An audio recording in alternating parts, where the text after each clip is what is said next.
We've got some. Hey, I'm Luis. And I'm Luis. And you're listening to the Content is Profit podcast. We spent the last 4 years learning the strategies and techniques from some of the top marketers in the world on how to create content that turns into profit. And today, we're bringing them to you so you can take action immediately and start creating real content momentum. If you'd like to learn more about how to turn your content into profit, go to contentisprofit.com. Oh, yeah. Okay, so have you ever heard a podcast and said to yourself, how cool would it be to have a conversation with that person? Well, we usually reach out to them, and today's guest is one of those cool podcast superstars. This, my friends, is going to be epic. He is not only a podcast rock star, he is a design master, or should we say a brand doctor. Point is, he's here to help all of us discover the role that content has on branding. Just like his website says, actually, we didn't get into business just to change a few lives, right? So today, we'll discover how we can change tons of lives. Today's guest has been in business for 14 years. That's right. There is a feed on its own. That right there is a feat of its own. Dang it, I messed There it we up. go. It's all good. It's okay. He has won the 2 Comma Club Award for selling over 1 million in one sales funnel. But wait, there's more. He has actually worked with brands such as ClickFunnels and, wait for it, Bon Jovi. What? Living on a prayer. You wanted to do that, right? I did want to do that, guys. Oh, man. Please welcome founder of Unique Designs, host of the Brand Doctor podcast, the Brand Doctor himself, Mr. Henry Kaminski Jr.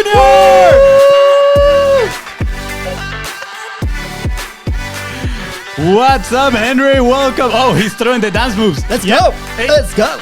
I want everybody listening right now to throw the dance move. Welcome, Henry. Welcome. I gotta tell you, I've done hundreds of podcast episodes, and I have never gotten an intro as good as that, man. Oh, man. Yeah, let's Thank go, you. team. Thank means you. a lot. Means a lot. We are so excited to have you here today. Dude, thanks for having me, guys. What a pleasure to meet you guys. The energy of the show is just contagious, and I'm so happy to be here. Again, thanks for the invite. Absolutely, man. And, you know, we chatted a little bit behind cameras before going live, and we're like, oh my gosh, like we saw Henry for the first time when he was on the Sans Murphy's show, and we're like, this is incredible. I think he has a unique way of looking at things when it comes to branding and messaging and all this stuff, and how cool is all this, and we're like, this, we have to bring him to the show. Absolutely. So thank you for accepting the invite and be here live with us. Now, Henry, like, share a little bit of your story, like how this everything started, because I understand that, you know, the branding side was not the beginning. It was completely different. So I want to hear the story, and maybe we can share with the audience what was that like? And then, you know, what are you currently doing? Yeah, well, when I graduated college, I got a degree in communications. I still didn't know what the hell I wanted to do or be when I grew up. Right around 9/11 when I graduated, so nobody was hiring, and I used connections and an influential uncle to help me get a job at a local hospital. I was literally checking as the same day service center, like not a premium level job whatsoever. But I was young. I was 22 years old. So like, Yeah. What do you expect? So I worked my way up the hospital, got my master's degree in business management through the hospital. They actually paid for it, which was one of the great things that came out of there. And I got a position in the children's hospital, son infant death syndrome center. It sounds pretty scary. It sounds pretty sad, and it is. But I had a pretty rewarding job. My responsibility was to raise money for SIDS, so infant death syndrome, and then I was able to take that money and spend it on special support families that didn't lost baby. So, are you guys back So sure. It's cutting a little bit, yeah. It's cutting a little bit. So here's what we'll do. It's fine. This is a beautiful thing about being live. What we'll do is we will send you a quick StreamYard link, and then what we'll do is like we return on that one. Is that better? You want to do StreamYard, you said? Yeah, so I'll send it to you real quick. Facebook, don't leave. We'll come back in like 2 minutes, and then we'll restart here. So yeah, it was cutting off just a tiny bit. Yeah, or I could just put headphones in. Let's try that out. We can try that out. Let's try that out. Yeah.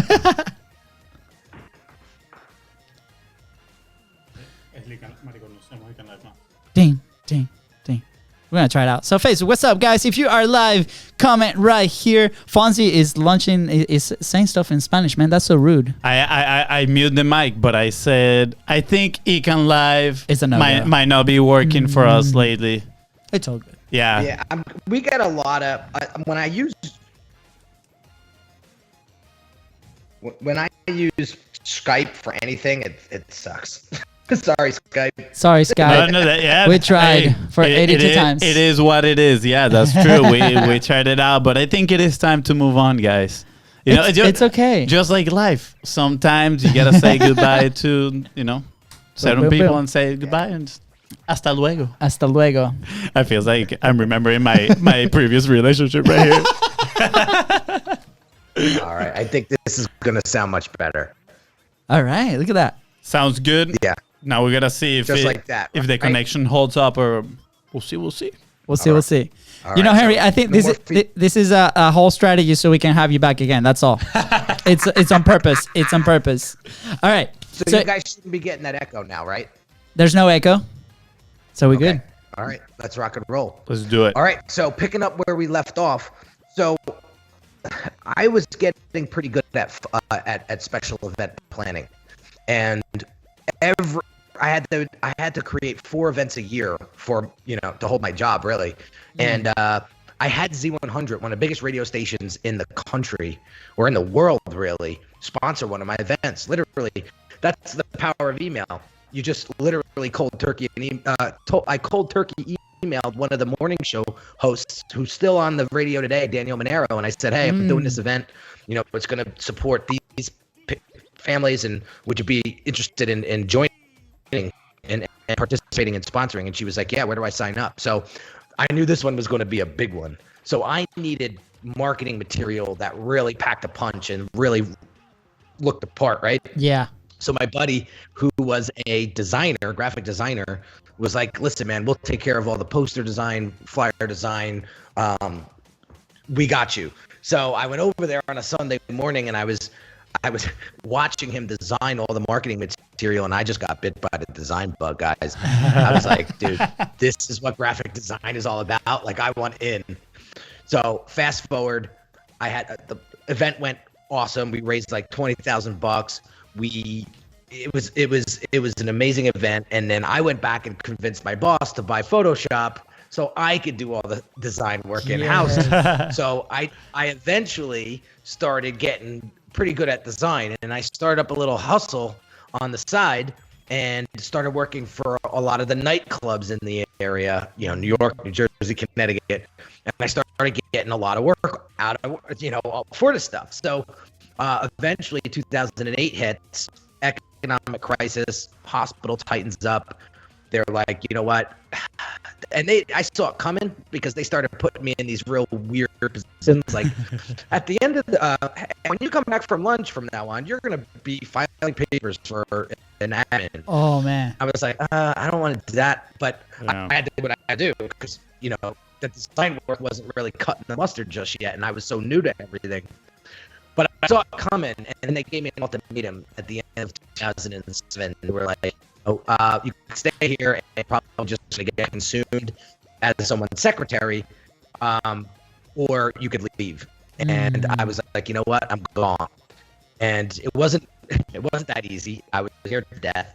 I consulted with my father, my uncle, my girlfriend at the time, who's now my wife, and I was like, what do I do? What do I do? And here's the straw that broke the camel's back. So my uncle owns this giant construction company. Yeah. And I was like, well, I could do what every other family member does when they're in a pickle. And the family business will just absorb me somehow, and I'll just work for the family business, and we'll figure this out. That's exactly what happened with Fonzie and me. He's like, bro, can I work with you? I was like, absolutely not. And look at us. Yeah. So it was a blessing in disguise. So my uncle, I sit down with my uncle and I have this conversation with him, and I got a response that I really wasn't ready for. He was like, well, if I hired you, what would you do here? Because you don't really know anything about highway construction. Yeah. I don't want to put you behind a shovel. So what would you do? And I really didn't have an answer. So he says, listen, let me talk to my daughter, my cousin and the VP, and let's see if we can figure something out for you. 1 week goes by, 2 weeks goes by, 3 weeks goes by, no answer. And finally, I'm getting nervous because it's getting close to the 1st of January, right? So I just said, you know what? That was my answer. Yeah. Nothing. Yeah. So I know what to do. So I went to my boss and I said, you know what? Thanks for the opportunity. It's been a great 8 years. I spent 8 years there. I said, it's been a great 8 years. I'm out. And so I was scared to death, and I went out and I hustled my ass off for the first year. And I remember my bookkeeper saying, dude, you know what you did this year? And I said, no, I've been working 20 hours a day. Don't I? I know, it must be doing okay. He said, dude, you did $248,000. Wow. And I was like, what? He said, yeah, you did close to $250,000 by yourself. Wow. And people don't even make that in like the first 3 years of their business. Never mind the first year by yourself, one-man band graphic designer, just hustling his ass off. And so that gave me the energy, that gave me the motivation, that gave me the empowerment to go on. And for 36 months, I made my first $1 million. And then ever since then, about every 36 months, I make another $1 million. And then it wasn't until 2018 where I hit $1 million in under a year. Wow. And I got the 2 Comma Club award. And we just been fired up ever since. So now it's more of a team effort. I can't take all the credit because I have a team of 60 people that help me. I have the project managers to designers to developers. So I have a team now, and so my specific duty in the agency is really to work with client on strategy and story, and really make sure that they have a brand that they're proud to promote. And then the team does a lot of the execution. So the funnel design, the funnel build, the website design, logo. We're a full service agency, so we're gonna make sure that you look the part, and you have a brand at the end of the day that truly represents the value that you deliver. That's so awesome. That's awesome. Yeah. Dude, Henry, thank you. Sorry, we're talking at the same time. Let's do this. I appreciate you sharing the story because so powerful, right? So many people start, as either freelancers or one-man shop, and we resonate a lot with that story. For the first like 3, almost 4 years, right? We used to call it a business, but it wasn't really a business, like a freelance, gig. And then there's different elements that you start putting on, and now we're proud to say, okay, yes, like now this is a business. Yeah. There's some systems and processes in place, and it's inspiring to see, your story and how you were able to grow. Especially, a lot of people ask us, how do you work with family, right? So, and you have a really good answer that you with your uncle. They never got back to you. I'm like, okay, well, I'll take it as a sign, of the bigger self, and then I'm just gonna move on and seek this opportunity, which is awesome. Yeah, no, absolutely. And what I find really interesting too is that you didn't start working for brands, right? Like you didn't start working with the brand itself. You started with an element, which was design, right? And for us, we started the same, working with an element, which was, first photography and getting into businesses through photography, right? Eventually build up to what we build right now. And same as you, eventually build up to work with, the holistic approach of brands, if we want to talk about it in that way. And I'm curious, as someone that sees every single time when someone is starting a business, they're like, what is the first thing you need to do? And everybody's like, I need my logo, right? Like most people say that, right? Like, I need my logo. And I was guilty of that. And I spent a lot of time, trying to figure out what are we going to do and all that stuff. What is the logo? What is it going to look like?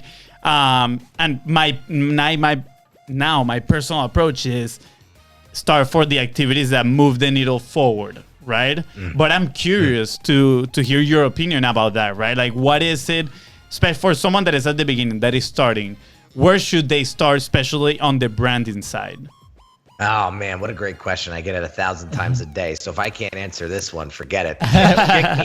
Kick me off the show. Yeah. So let's break this down. So it's so funny because everybody jumps to the logo right away too. Yeah. Or the funnel or the website. Yep. You know, get me all that pretty stuff, right? Yeah. And I got it's funny because it's that stuff is actually the last to be done. There's so much more to be done. So when somebody comes to me and says, listen, I have this idea. I'll give you a quick example. We had a client come to us. He says, I have this idea. It's worked for me dozens and dozens of times. I've had 13 businesses over the past 20 years. I have a process that I want to monetize, but I don't know where to start. And I said, okay, well, who are you serving? That's step one. Yes. Who do you want to serve? Yeah. Right? Get really, really clear on that. Right? And he was very clear. He's businesses that make $1 million or more. Okay, great. What niche? In the tech manufacturing niche. Okay, cool. Or the engineering, manufacturing, or tech, tech development. Right? And I was like, okay, we're on to something. Right. So we got very, very, very clear on who it is that we wanted to serve. That was number one. Number two was, well, why should somebody buy from you and not somebody else? So what is your unique differentiation? Right. And that could be from your story. It could be you as the personal brand itself. It could be it could be that you are just serving that specific industry and don't serve anybody else. But one of the things that I really want to point out is a lot of the things that make you different are sitting right underneath your nose, and we just don't know it. I'll give you a quick story. So, I turned 40 last week. Right? Congrats! Happy birthday! Thank you. A lot of things have changed for me personally when you hit that age, right? And I just had a big bash in my backyard this weekend, and everybody was like, speech. And I didn't know what to say. I was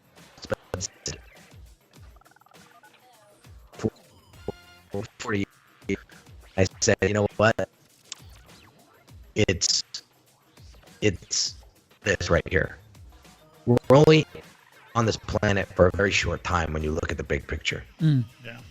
And if we're not designing the life that we want, we're not really living. There's too many people out there that are designing their lives because somebody else wants them to live that life. Yeah. They're not designing the life that they want. And in 40 years, I did a lot of that. My first 40 years was basically living for other people and being not much of anything at all, because I was so afraid to plant my flag in the ground and stand for what I wanted to really stand for. And what is that? And what it is, it's confidence. Yeah. Confidence, confidence in doing what you love to do. Now, I've been blessed. I have a successful business, and I live a life that a lot of people don't live. And it's sad.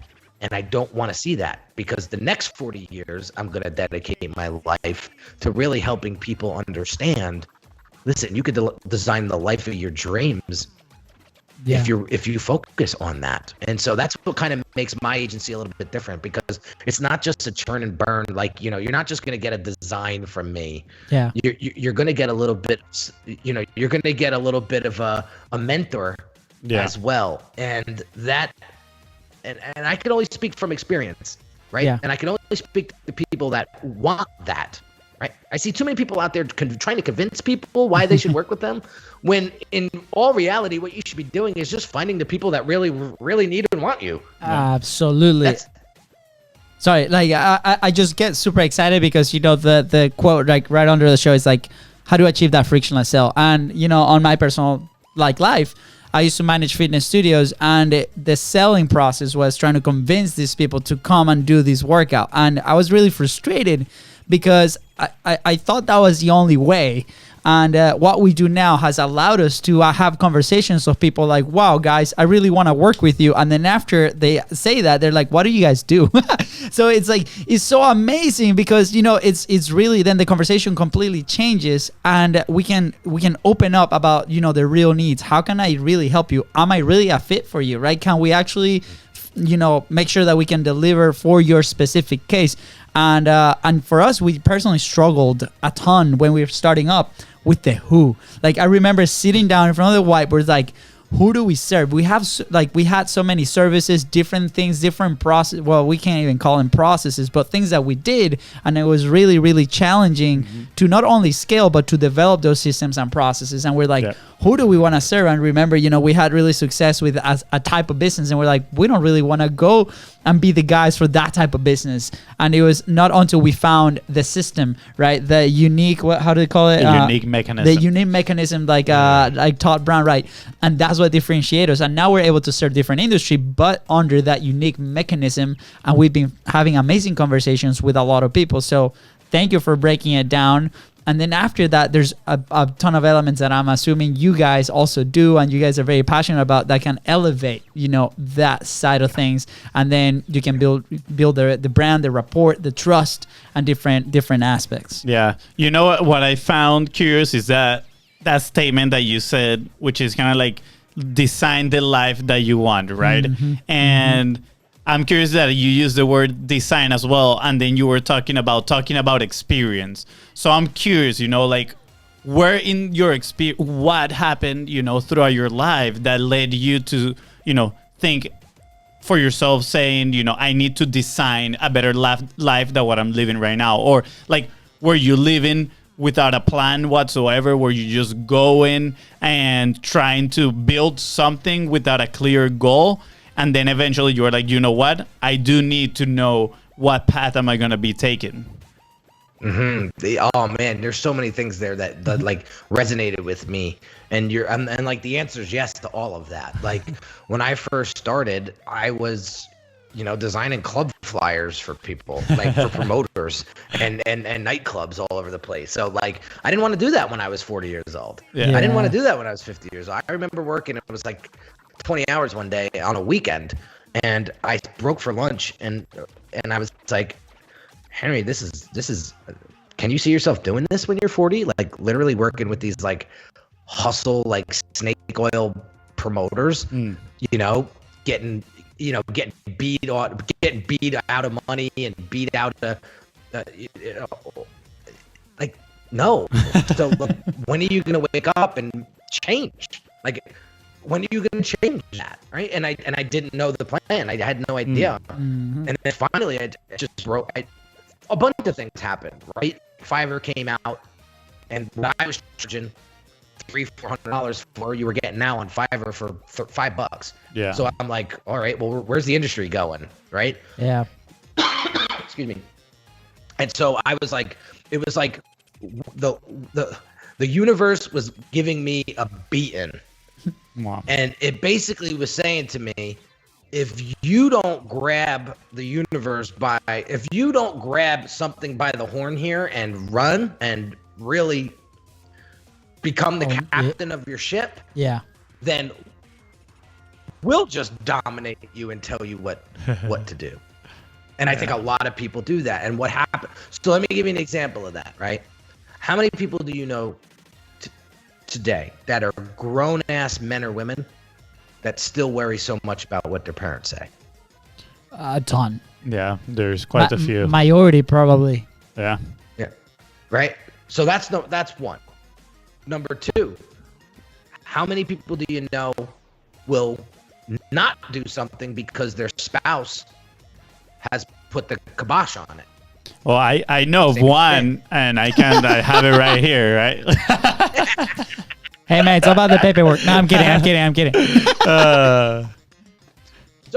So these are some tough examples that I'm presenting. Yeah. But you know, I'll give you a personal example, right? So my parents got divorced, unfortunately, when I was young, and it was a horrible divorce. And I remember parts of it that I don't want to remember, right? But one of the things, so it was very weird. So my father was the one that actually got custody of me because my mom kind of took off on me, and I looked up to my father as like my hero my entire life. Like he was like anything he said was gold, and you know it wasn't until I got out of the house and started living on my own and like started to like detach from him a little bit that I started to see that we were different in many ways. You know, he's a blue collar guy. He's a mechanic for 3 years for UPS. Like he wasn't a risk taker. Where me, on the other hand, I'm willing to jump into fire and figure out how to get myself, better on the way out, right? Yeah. And my wife saw that and was like, "Well, why don't you just continue doing that? Why do you need validation from anyone anymore, right?" Yeah. And that was huge for me. So that was wake up call number one. And then what happened was COVID hits. I'm just fast forwarding here a little bit. Yeah. And I didn't get to see my father for like 6 months. Wow. And I mean, we talked on the phone and stuff, but like he doesn't even have he doesn't have an iPhone, so we can't FaceTime or anything. So I didn't even see him for half a year. Longest I ever gone without him. And recently, things got better and he came over for my son's birthday. And it was blatantly clear how the way he lives his life now at 77 years old and how I lived my life are very, very different. Yeah. Wow. Right. And it was a wake up call for me. And I said, you know what? I'm not going to live my life like under his rule anymore. Yeah. And I'm 39 years old. Like at the time, I'm 40 now. And then finally I was just like, I'm done. Yeah. And I give it to my wife sometimes too. She's been getting on my ass for a couple of things, and I'm like, I'm 40. I'm not gonna live. That's my excuse. I'm 40. I don't really give a shit anymore. Yeah. Right. What anybody thinks.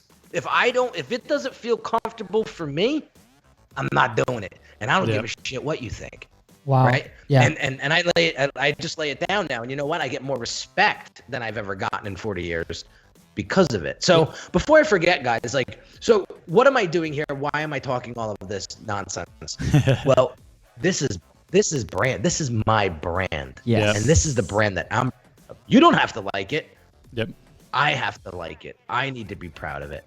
And so the definition of brand that I found to be the best one on the planet came from a branding colleague of mine, Marty Neuheimer. He's got a ton of books out on branding. And he says branding is the gut feeling that people get when they interact with you, your business, your product, your service. That's it. Yeah. So essentially, when I leave this podcast and all of these people leave the live stream, they're going to say, what about Henry Kaminski? Yep. That's brand. Love it. I don't think I've ever heard the definition of branding, and I really like it because it kind of boils it down to the intuition on the other person, right? Like again, and we've probably heard it many times, it's like people might not remember exactly what you said, but they're gonna remember how you made them feel. And I think it goes hand in hand with what you're saying, right? Because at the end of the day, they're gonna say with whether you made them feel good or you were a pain, and they're going to say yes or no regarding on that at the end of the day. I mean, we make our purchasing decisions from, our feelings, mainly emotionally, and then we go and we justify it. So I love that branding definition that you just shared with everybody. And I wanna say something, like the story that you shared, definitely not nonsense, because we can see parallel things with our lives and our businesses, right? Because our business is the extension of ourselves. And I think, we're just on calls before this, and we're chatting with people that are about to start publishing. Like these guys are like, okay, I have my offer ready, I have my funnel ready, I have I think I have a business and I'm ready, to make so much money and hit the 2 Comma Club award, right? And then But then we're like, okay, publishing has helped us. Like, it's all over the internet. Like, you can see the journey, right? It's out there. It's helped us big time because it's us, raw, live. You saw it today, right? We had a little bit of connectivity issues. That's okay. That's us, right? But that's not going to stop us from moving forward and publishing and creating all these assets, right? So people trust us because we've been there. And then, but at the same time, when we're chatting with these people, they're facing their own fears, right? For the longest time, for us, that was the issue, was like, oh man, the friction, the edit, if it's not perfect, it can't go out. And we're like, you know, screw it. I don't care anymore. I mean, just like you said, that fear of being judged by others. Yeah, and it's like, you know what? Screw it. Let's have it out. Let's have amazing conversations with amazing people. It's for us. We've said it plenty of times. We're like, this is for us. And, you know, if people want to come along, that's fine. And that's great. And we've seen a lot of people kind of joining the content train, the publishing. But for these guys that are starting, right, that's something that I feel like they have to face. And it's something, a decision that the sooner they make it, the better it's going to be for them and their business, as far as, you know, removing all that friction and being themselves and doing it for themselves, instead of living on the rules of whatever, you know, company or whatever they feel it's like their circle or whatever it is, right? So thank you for bringing that parallel, because, you know, with life and us is being the same. Yeah, and going off of what my brother just shared right now, you know, I'm curious, when did you decide to put yourself out there, right, and start creating your brand? And was it with content, or were you doing it in a different way at first? How did that whole process look like? That's a great question. It's a great story too. So when my business started to fail bad after the first 5 years. So my 5th year, Fiverr comes out, Hurricane Sandy came through New Jersey, wiped out 2 of my biggest clients. I couldn't recoup that money that they were spending on me. It was a lot of money between 2 clients. And I started to flounder bad, and I was trying to figure out how to get back into the swing of profitability, and I couldn't. Like, how are you going to make up $250,000, you know, from 2 clients, right? Yeah. You would have to get like 50 clients to get that money, right? Yeah. And so I was like, what do I do? What do I do? And this is right when ClickFunnels came out. And so, you know, you ever hear that saying, like, what you focus on is what you're going to get? Yeah. Like, you focus on it enough, it's going to start to appear. Yeah, absolutely. Well, it's so funny. I got to tell you something. I'm looking for somebody to do cut downs on my videos, and then I didn't realize that that's what you guys freaking do. We're going to have a conversation after this. So that's, and I just put that out in the energy. I just put that energy out into the world last week. So look what happens. You guys hit me up, and now we're talking. Oh my God, beautiful. It's a perfect example. But here's what happened. So I put out in the universe, I need help. I need help. I need to deliver more value to my clients. Otherwise, I'm not going to have any. And that's when I found ClickFunnels. Wow. I knew that I could design my ass off in ClickFunnels. Yes. So I started designing kick-ass landing pages inside ClickFunnels. But who do I meet along the way? Russell Brunson. Yeah. And so I didn't have a pot to piss in, guys. I was like negative in my bank account. I had some cash from my wedding in a safe. That was basically what I was living off of, right? And guys, it was like 10 grand. It was going to last me probably 2 months. Yes. Right. And I said to him, he had this Ignite program. It was like at the Inner Circle, but it was a little bit of a lesser price point.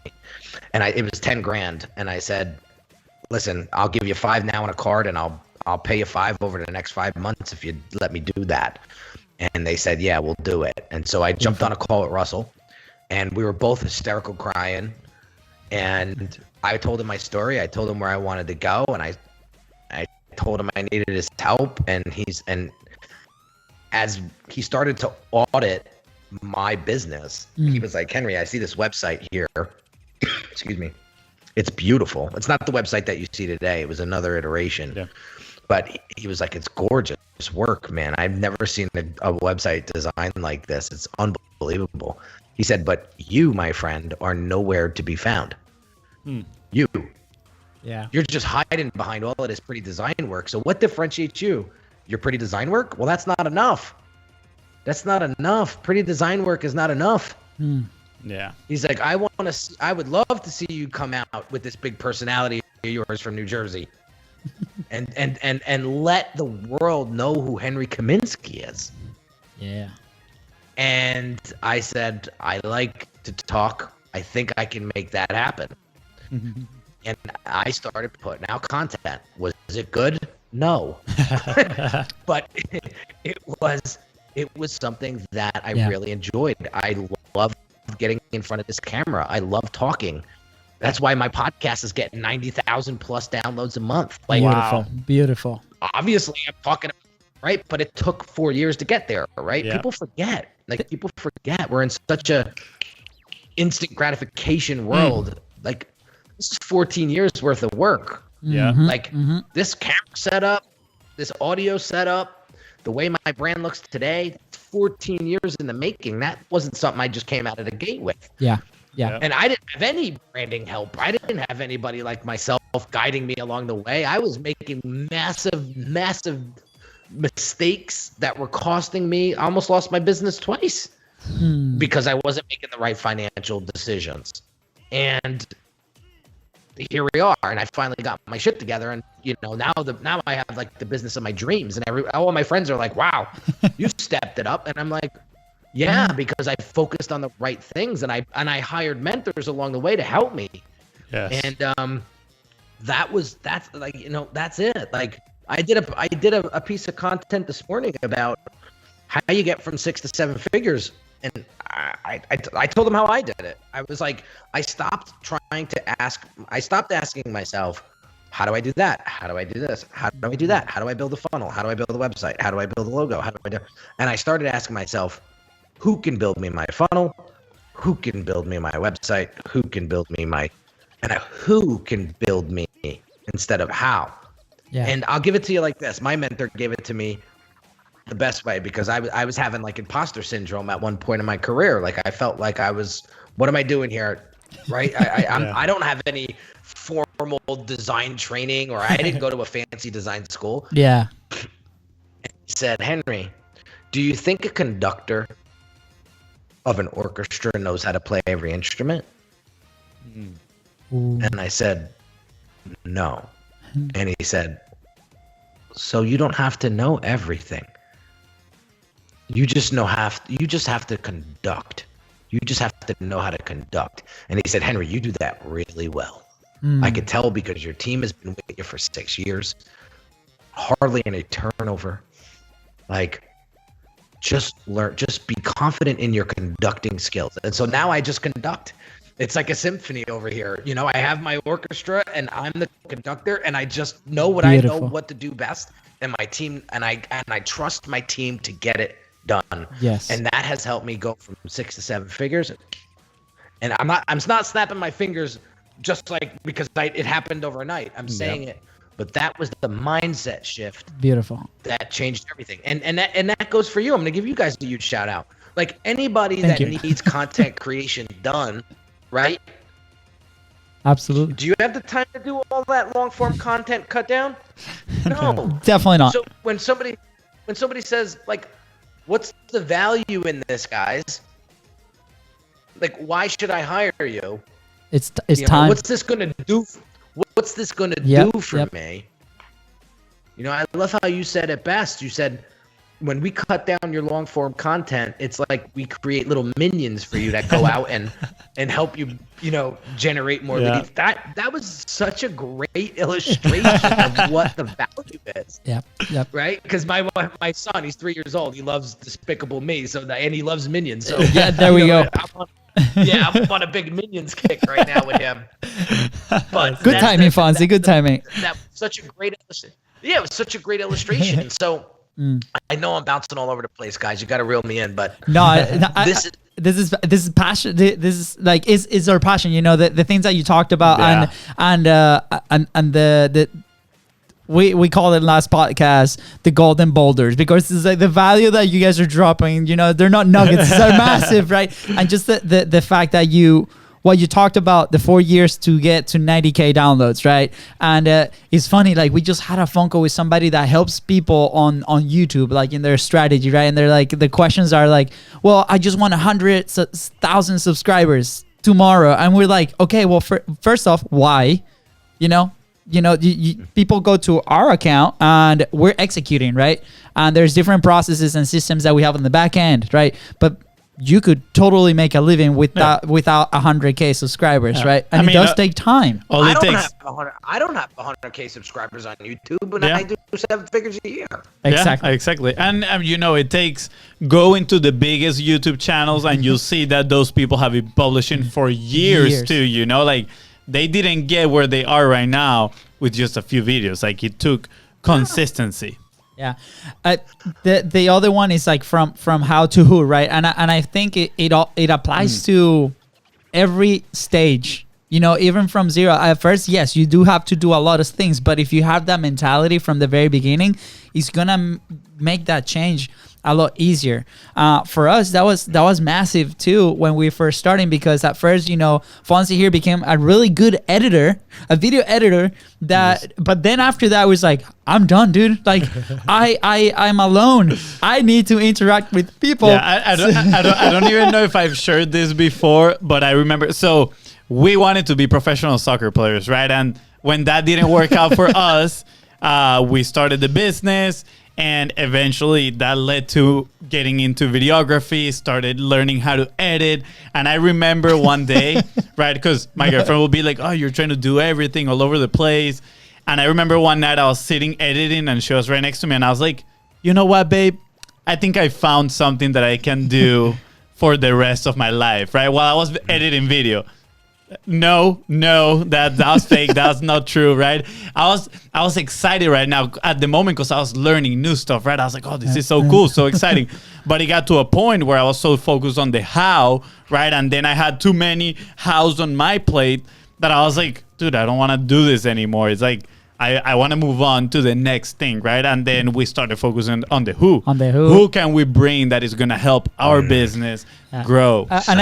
Yes, very powerful. And we heard Russell say, you can always get it to like a 6, but then after that, you got to bring that who that was going to continue to elevate that right now. And now the team members that we're very lucky to have in the team, it's amazing because they're elevating the processes, they're working on it, they're motivated, they're like, oh man, can we try these things? Like, absolutely, go ahead, do it, right? And we use our content as guinea pig to try a bunch of stuff, and we're having a blast, and then people are connecting with you, and I'm sure you lived through that exact, same thing, and still are, right? Well, here's a great story. So I've been blessed to work with some really great clients. Okay. So when I was trying to find myself almost 10 years ago now, when I told Russell my story and he saw my work, he said, Henry, I got this new book coming out. It's called .com Secrets. I need a bunch of design work done. Could you do it? And I said, of course I could do it. He's like, how much would you charge me? I said, well, I don't know. What do you got going on? And he told me, well, I need this and this. I said, all right, give me a day just to figure it out. And, I got it back to him because I had just given him $5,000 plus I owed him another $5,000, right? So I said, how's $6,000? And he said, done. Wires me $6,000. And I'm like, what just happened? Right? Beautiful. He was looking for a who. Yeah. I happened to show up. We engaged. So I helped him with the first book launch. And then a couple months later, he was driving me crazy with his podcast cover. It was called Marketing in Your Car. And there was a weird illustration of his face on the cover. I'm like, what does that mean? Right? It was driving me nuts. Yeah. So on a Sunday morning, in like 15 minutes, I whipped up a podcast cover design for him. And I sent it to him. And he was like, dude, this is insane. Oh my God. Right? Thank you so much. Yeah. So I didn't hear from him. I didn't think he was going to use it. A couple weeks later, he hits me up. He's like, hey, that podcast cover design. Can I get a couple more different size dimensions? We're going to be using it for something. I said, sure. So he uses it. A day later, he says, Henry, we're looking for somebody. I have 6 designers I'm working with right now. They're all coming back with different looking stuff. It's all over the place. We want to take this business to $1 billion. Like, we need somebody to come in and really streamline everything for us. Would you be willing to do that? And I said, absolutely. So I worked with him for the next 2.5 years. We branded ClickFunnels to what you see today. And 6 months after I got done with that project, he hit $100 million in revenue. Wow. Yeah, that's amazing. That's a standing ovation moment for sure. The crowd is, yeah, that's amazing. What a cool story. Like, what a cool story. Yeah, you know, and there's a lot of things. I must say there were a lot of things on the previous story that I'm sad we didn't get to cover. We might jump back in that one. Part 2 is so needed. Just saying. I'm just gonna put it out there. Yeah, for sure. But you know, out of this story, which is absolutely amazing, there's a few things that I feel like we've experienced in a way too. Which first is joining communities, like those environments. Like you were like, okay, first I need an environment that is going to help me grow, and you knew you had to invest in Russell's program.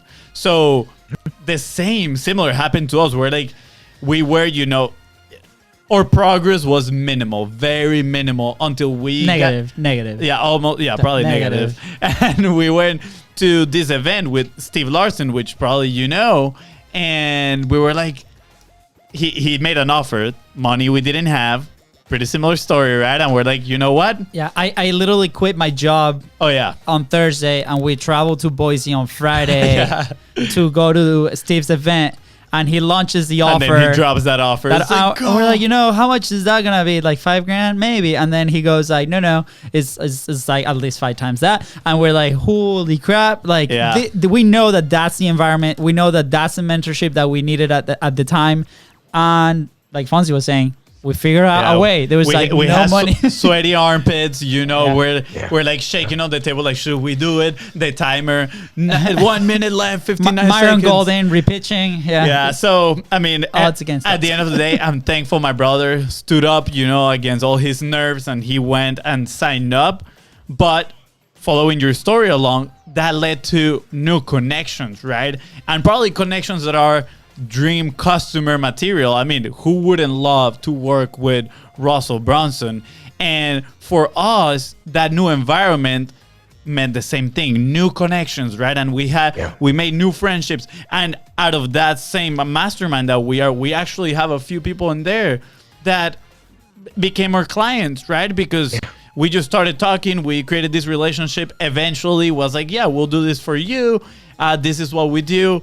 And it turned out being into an amazing partnership. So I do want to encourage everybody that is listening right now or watching to go out there and join these masterminds or these groups, these different environments of people that are, you know, a few steps ahead of you, because that's how you're actually going to get growth. And it's okay to put yourself in a situation, you know. Here, Henry, he had to put himself into debt, but it was a smart debt that was going to, you know, give you a smart ROI. Same with us. We were in a debt that we didn't even know how we were going to pay that. We're like, oh man, this is going to be It was intense. like five credit cards, credit report. Yeah. It was fun. But dude, we could literally talk about this like all day long. And definitely there's not a 24-hour live marathon next. But dude, Henry, I want to ask you, like, there's 2 quick questions. The first one is, what is a quick action point for somebody that's starting, you know, to publish, is starting to with, you know, they have a business, they don't have it quite dialed down, and they're starting to put their voice out there. Like, what is something that they can do today, you know, to move that needle forward?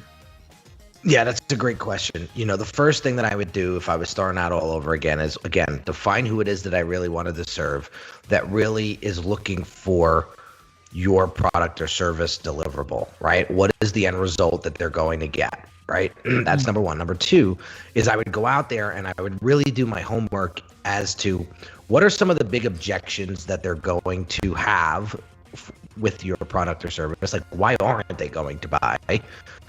All right, and list those and creating content around them, right? Yep. Every piece of content should be an objection response, right? The other thing that I would do is join the Facebook groups that have your potential clients in them. And you don't have to reply to everybody. You don't even have to reply at all for the first 2 weeks.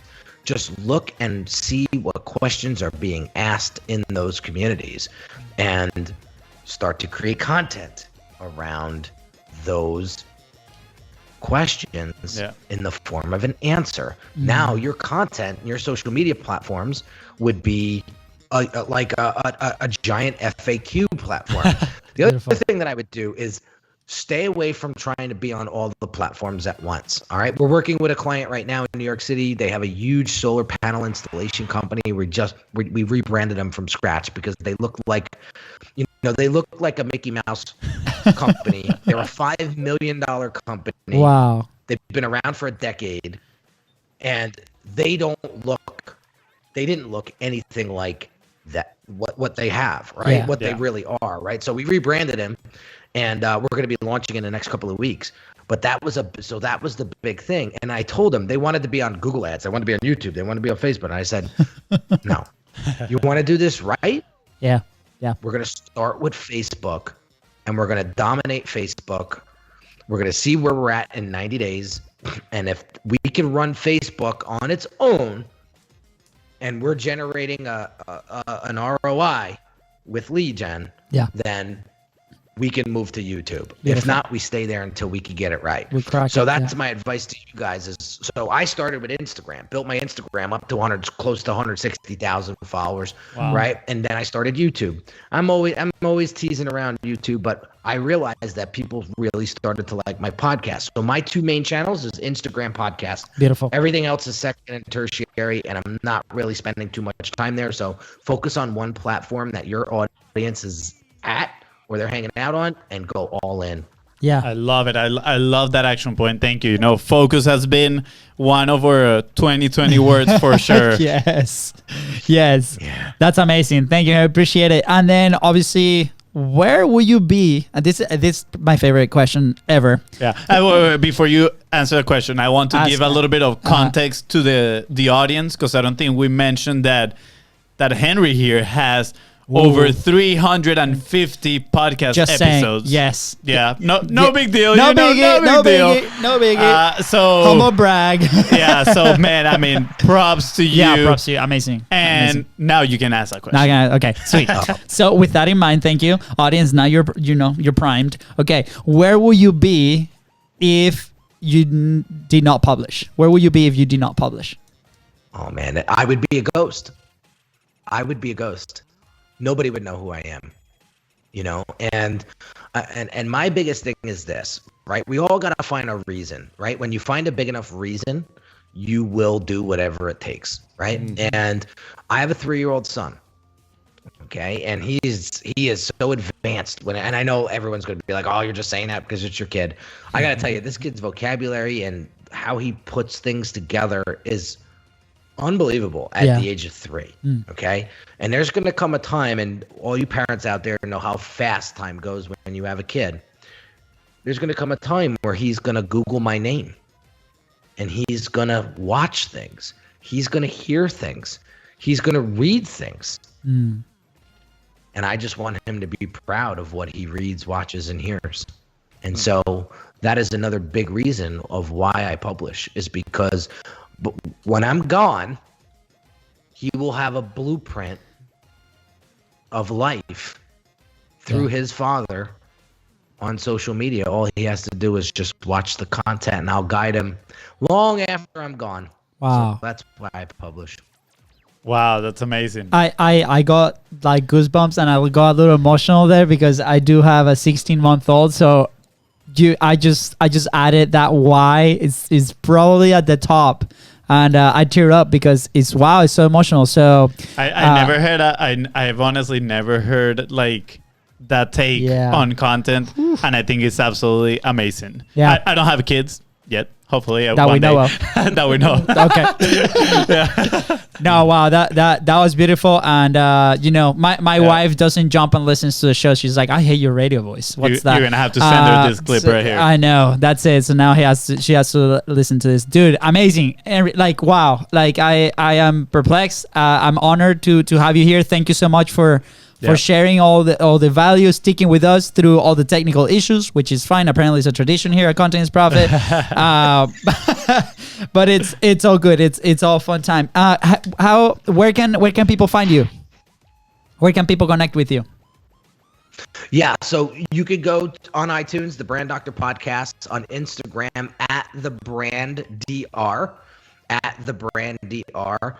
those are my two biggest platforms. And then my website is Unique Designs with a Z at the end, not an S, .net. And then you'll have access to tons of videos, tons of content. You'll get access to my YouTube channel, tons of trainings and things like that I just give away. And if you feel that you're a good candidate for the Brand Accelerator program, I highly recommend you book a consult with me, and we will get that assessment out of the way and get you the clarity and focus you need to really take your brand to the next level and make something that you're truly proud of. Awesome. Thank you so much, Love it. guys. I'm going to encourage everybody to go check him out. You heard it. And Instagram is @thebrandDR. Links in the description below, Links in so the you can just description like below. scroll down and click it right Yep. there. And the Brand Doctor podcast, right? Absolutely. Awesome. Yep. Awesome. I think that's it for now.